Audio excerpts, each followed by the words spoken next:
It's Transformers96 here with another end of the year video. This time I'm going to be doing the video where I rank all of my Hot Toys that I purchased this year from worst to best. So very excited to do this one. I always enjoy doing this video. I've done it for, I want to say, 2 or 3 years now, and yeah, I'm very excited. So overall, I did purchase 13 Hot Toys figures this year. I only count the figures that were released this year. I did also buy Jack Sparrow and Tonto, or Tonto was actually a gift from Sideshow, but I did also get them this year, both of which I have sold before the year is up, though. And then I did also buy the Batman Armory with Alfred Pennyworth. So overall, I'm not going to be including that into this one because it did come out in the previous year. So yeah, so let's get started. I've got 13 figures here. I'm going to do it from worst to best, and pretty decent year for Hot Toys. You know, a couple figures that disappointed me, but most I really enjoyed, and I am looking forward to next year. And if you're wondering why that cube in the Detolf cabinet is empty right under Deadpool, I am waiting for my Stormtroopers from The Force Awakens. They should be shipping pretty soon, so I've got a spot laid out for them. Unfortunately, they will not make it into this video because it looks like if they do make it in this year, it won't be until the end of the year, and I'm filming this a little bit in advance. So overall, the Stormtroopers won't be in this video. They will be in next year's video, though. And then Deadpool, I did consider adding him into this, but I decided not to. He is a Sideshow figure, and he was a great figure, but I'm not going to include him with the Hot Toys in this countdown. So let's get started. And starting off the list at my least favorite Hot Toy of the year, we have the Iron Man Mark III. So it's a shame because the Mark III is probably my favorite armor. Just, you know, it came from definitely my favorite Marvel movie. It's just got such a classic look to it, and you know, it was the first time we kind of saw the armor do all of the amazing things that we're now very accustomed to seeing it do.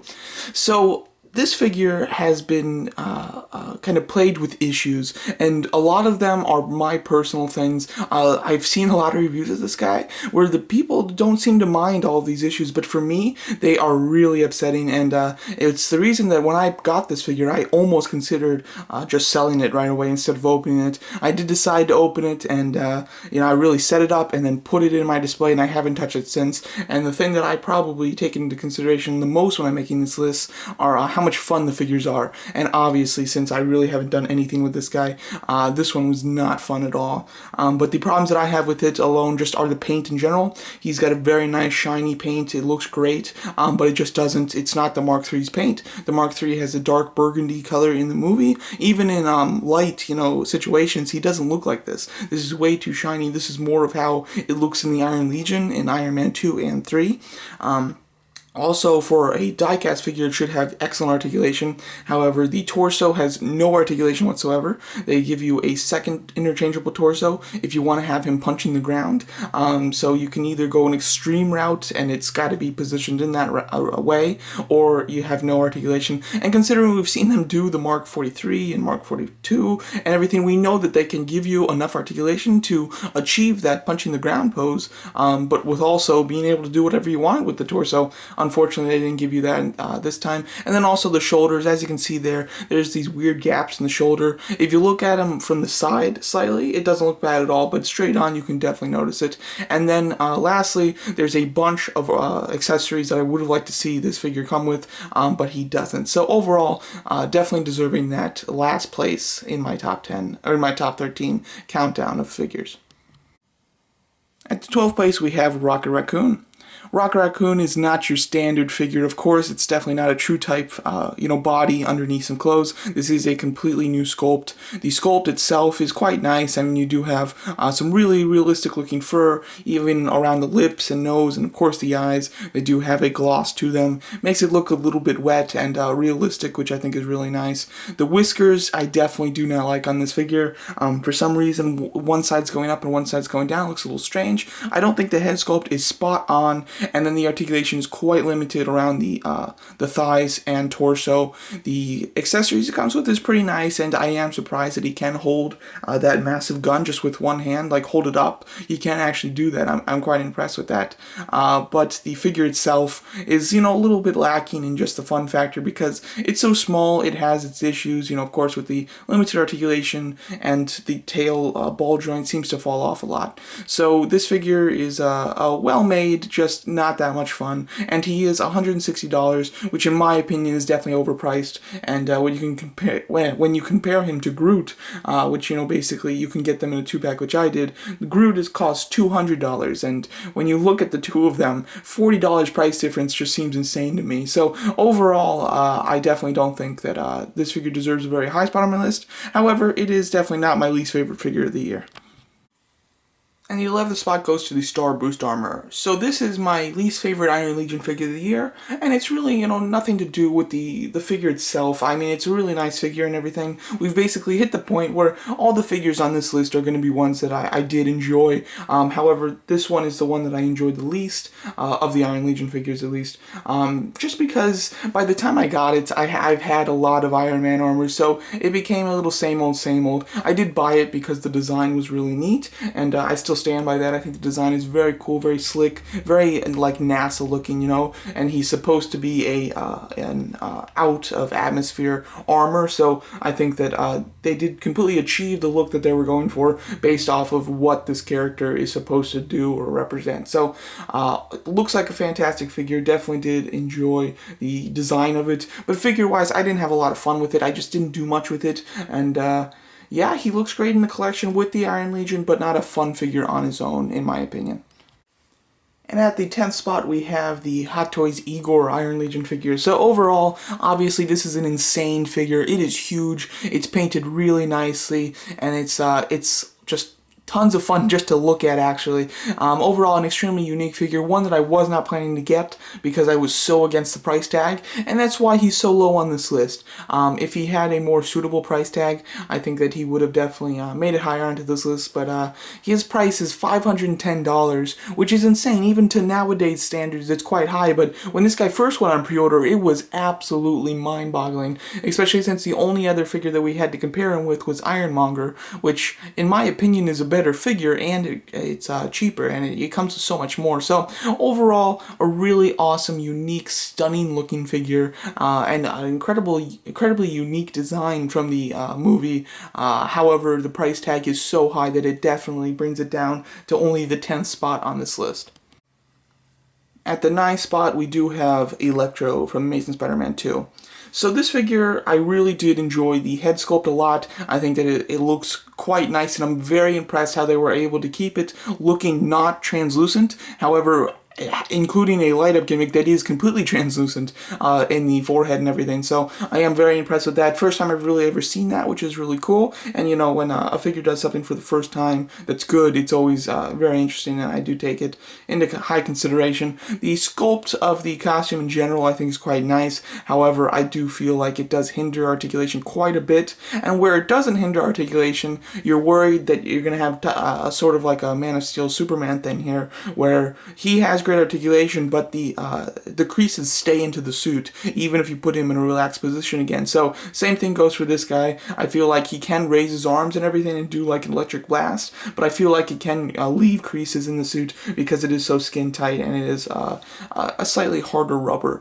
So yeah.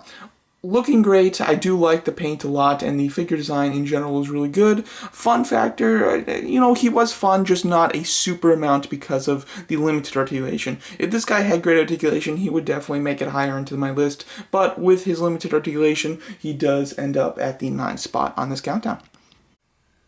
At the 8th spot, we have Gamora.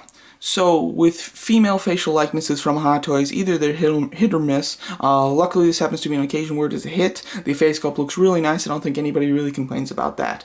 She does use rubber arms, which usually I am not a fan of. Typically, I prefer just plastic arms with a joint at the elbow, a visible one. However, the joint being covered by rubber is a nice way to go to keep it looking nice, but usually I don't like it. Luckily, in this case, I do seem to like it. I am happy that they did go with that, when at first I wasn't, but I am happy since after I got it that they did go with the rubber. I think it just looks nice, and does, the joint would have kind of messed up the look of the figure. However, I don't really pose the hinge on the elbow very much, because I do fear fear that the constant stressing of it when you hinge the elbow will crease and crack the rubber over a long period of time. So because of that, I didn't have too much fun with this figure because of the limited articulation. Of course, like I just said, don't really use the elbow. The thighs are relatively hindered, and then the ankles are basically completely hindered.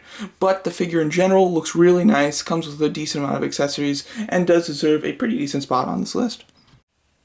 And at number 7, we have the Iron Whiplash Mark II figure. So yeah, so overall, this is what I was extremely excited about. It took a long time from when the first prototype image was released to when it finally was released itself. Overall, a really great figure. Diecast, you know, it was very unnecessary for it to be diecast in my opinion, and therefore he has quite a high price. I would have much rather had a plastic figure and just had it be a bit cheaper, because the diecast definitely isn't necessary. The face sculpt that they sculpted with this guy is really nice. It's just not accurate whatsoever. I don't see why they couldn't have actually sculpted a full Ivan Vanko head sculpt without any of the armor, instead of just putting his face in the armor. It's just not accurate, and would have been a lot cooler the other way, since during the fight in the movie he has his full head out quite a lot. So that was a missed opportunity in my opinion. Overall, nice figure though, really does have a lot of good articulation, and overall a great figure in general. I really did enjoy this one, and definitely deserving a pretty high spot on this list. And the 6th spot goes to the Star-Lord figure. So I really enjoy figures that come with a lot of accessories, and luckily this is the case of that. 2 head sculpts, one with a helmet, one without, multiple guns. He does come with bombs, infinity, the orb, and handcuffs when you do buy the exclusive version. And I really do like those types of accessories. Luckily he does come with a ton of them, which is really nice. I do enjoy that a lot. I definitely like the light up on the eyes on the helmeted head. I think that they're quite bright and they really look good. You know, a lot of times I'm not a big fan of the lights on figures. Either they're just too bright, so on pictures they just don't look right, or they're just, you know, they're dim and they're just unnecessary. But with the eyes on the helmeted one, it definitely looks fantastic. I really do like the bright look, and just gives it that awesome, you know, kind of realistic look to it, which is really nice. The costume is very well tailored. I definitely like how it's kind of shredded up at the bottom, and how it does seem to have a bit of a worn feel to it, as well as it does have a wire on the sides, which is really cool and something that I was not expecting. Articulation on him is pretty decent. I mean, even though he does have two layers of clothing, and that top layer of the jacket being quite a thick material, he still maintains much more articulation than I would have expected. He definitely can use his elbow joints very nicely, and then the legs themselves are pretty well articulated, a little hindered at the ankles, but other than that, the articulation is quite good and better than I would have expected. So this figure is definitely a really fun figure, lots of different posing options with the multiple accessories, and then just the figure look is fantastic, so definitely deserving that 6th spot on my list. Alright, now we have the 5th spot, and that's going to go to the Iron Legion Bones figure. So yeah, so overall, as you can see, he is quite large here. Definitely an extremely unique armor, and I'm glad that Hot Toys ran with what made him unique, and integrated it into the figure. I'm really happy about that. The fact that it does split up into multiple pieces. They've not only made the figure able to split up in multiple pieces, but also given us a nice display base and poles to actually display him like that. Overall, the detail in the armor is extremely nice, and I am quite a big fan of the flame blast accessories. I wish that they would add those with more of their figures. I think that they just you know, look nice, and even if you don't like them, you don't have to use them. So overall, I think that they would be a nice welcome addition to future Iron Man figures. Overall, this is an excellent figure. The fact that it does come with stickers for the inner thighs, I think is pretty ridiculous, and something that I definitely don't like. But overall, it is an excellent, fun figure, really unique and interesting, a little bit overpriced, but I do think is a very nice figure and one of my favorite Iron Legion figures of the year. At the 4th place, we do have my favorite Iron Legion armor of the year, Heartbreaker. So yeah, so you might be surprised that I did put Heartbreaker over Bones, considering Bones is a really unique armor and obviously can split up, makes it quite interesting. But I do like Heartbreaker more. I just had more fun with it. It was one of the first Iron Legion armors I got, so I wasn't so kind of bored with the same old type of thing like I was with Starboost. Obviously getting the same accessories with each figure, and then basically having the same articulation points for the most part. This figure just looks fantastic. I do like the overall design of the armor in the film. I definitely like the fact that it is focused on the chest blast. That chest blast that came with the tank figure from one of the Toy Fair exclusives. Really wish that this guy had, because that would have been really cool, since that's what his armor is focused on, the arc reactor blast. But I do like the actual look of the figure a ton, and he does have really great articulation. Very surprising that he does have the die-cast style of articulation around the thighs, where you can lift up the panels above the thighs to give you a wider range of movement. That was something I was not expecting, and was very pleased with, as well as the ankle articulation is really fantastic. So this figure is just an excellent representation of an Iron Man armor. Definitely one that I'm very happy I did get, and I did get it at $100 off. I just, with a coupon code from on Sideshow's website, I got it like this April, I'd say, maybe March or so. I'm not quite sure, but I did enjoy it a ton, and definitely deserving a very high spot, and my favorite Iron Legion figure of the year. And taking the third spot goes to the last Iron Man armor on this list. We have the Mark 43 diecast figure. So overall, this was a really nice figure. One of the things that it has that really none of the other Iron Man figures have had up to this point is slight battle damage throughout the entire figure. Most of the Iron Man figures that come out are really pristine and clean. Maybe there's a couple scrapes around the ankle areas to make it look like his panels have been kind of banging around. But we really haven't seen a nice, full kind of unified look of battle damage throughout an armor. And this one definitely had it, which I do love. But it still has the shine of the red and gold too. This can totally be displayed in a Hall of Armor, or it can be displayed in a battlefield. Either way, he's going to look great, and he's going to look like he's either been fighting a lot, or that he's been pristine and shiny in a collection. So overall, I really did enjoy those aspects. The diecast is quite unique. This is the first diecast figure that I actually purchased. I did get Whiplash, like I said, in the Mark III, but both of those came after this one. So this one was kind of more unique.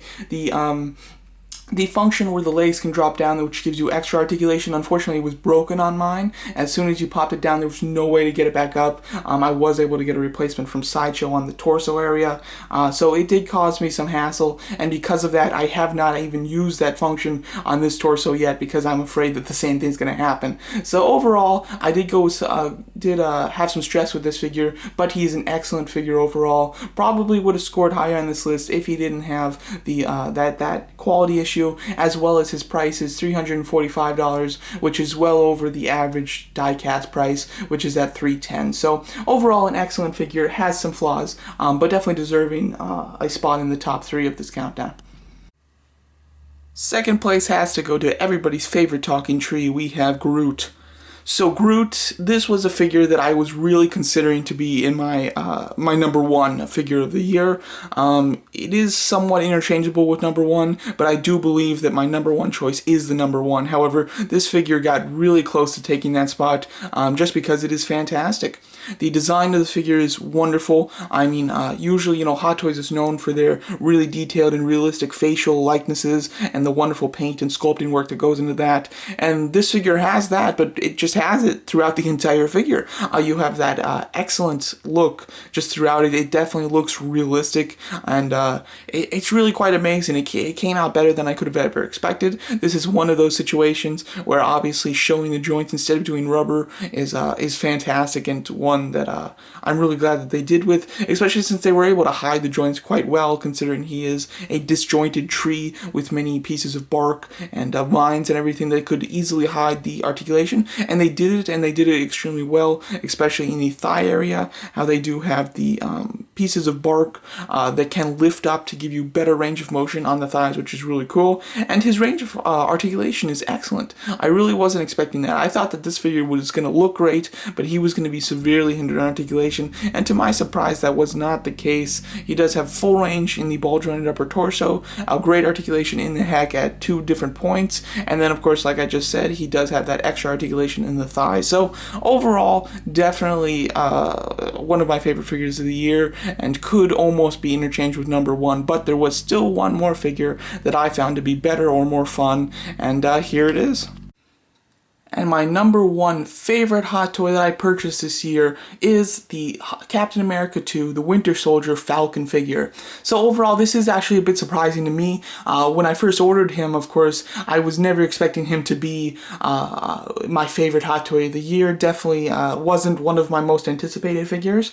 But when it came out, I really absolutely enjoyed this figure a lot. And like I say, one of the things that I judge the figures on the most when I do this list is how much I personally enjoyed them, because you pay a mint to buy one of these guys, and if you don't enjoy it like the Mark III, it's incredibly disappointing. But when you pay a large amount for one of these figures and then you enjoy it just tremendously, it really makes you feel good about it and makes you just feel good in collecting hot toys in general. Overall, this was one of those figures. I had a blast with this character. It's just an excellent figure. I was really expecting some very much of a hindrance on the articulation, especially in the shoulder area. I thought the shoulder areas would be basically no articulation there, with a very tight looking clothing, as well as with a shoulder pad on it, and then being attached to other clothings and a harness. I didn't think there was going to be basically any articulation in the shoulders. The thigh area I thought was going to be quite hindered because like a figure that was released just before this one, the Winter Soldier,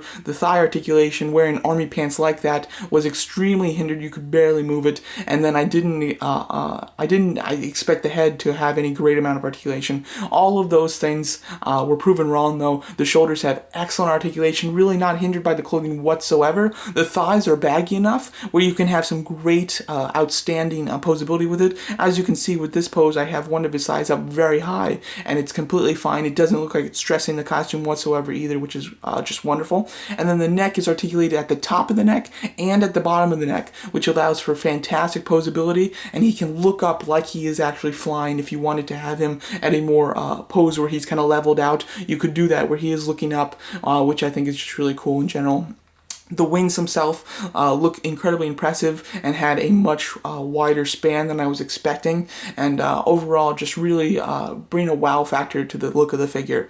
So overall, this was definitely my the figure that I enjoyed the most this year. I had a lot of fun with it and was absolutely deserving that first spot on this countdown. So now we can add Falcon into my favorite Hot Toys of the Year winning group, I guess. I did start collecting Hot Toys around August, I'm going to say, of 2012. And because of that, I only had bought maybe 5 figures by the end of 2012, so I didn't do a video for it. But in 2013, I did do a video where the DX12 Joker did win that as my favorite Hot Toy of the Year. And then I followed it up, of course, in 2014, where the Hot Toys Mandarin did win, and now I'm doing it this year in 2015, where of course Falcon has won. So yeah, so all of these figures are very different, but they all have one thing in common. I enjoyed them all tremendously. That is the category that I consider to be the highest or most important when deciding which figure is my favorite. And in the cases of all of these, I had a tremendous amount of fun posing them, taking pictures with them, and reviewing them all in general. So overall, excellent figures here. Falcon definitely deserves to win, but this list was full of very good and fun figures in general, and I am very excited to see what 2016 brings. So far, we have a pretty good slate going in, and very excited for some of the figures, especially Thanos, which is coming out pretty soon, and of course the Hulkbuster. That's going to be an interesting one. So overall, tons of fun, interesting figures coming out soon. I have many on pre-order. We'll absolutely be doing reviews, and of course we'll do this again in 2016. Alright guys, thanks so much. Please let me know what you guys thought of my list, as well as I'd love to hear which Hot Toys you found the best this year.